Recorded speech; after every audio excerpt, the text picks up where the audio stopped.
श्री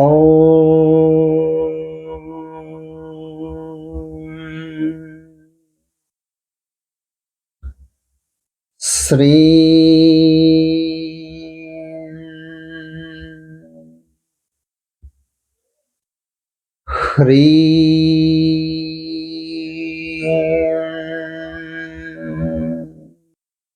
घृणिसूर्य आदित्याय नमः।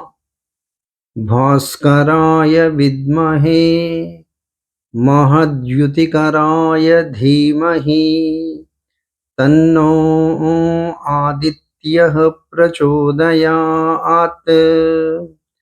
आदित्याय नमः। ॐ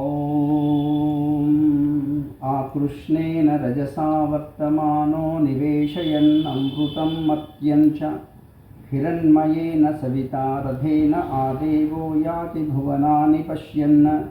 ॐ आदित्याय स्वाहा। आदित्याय इदं नमः।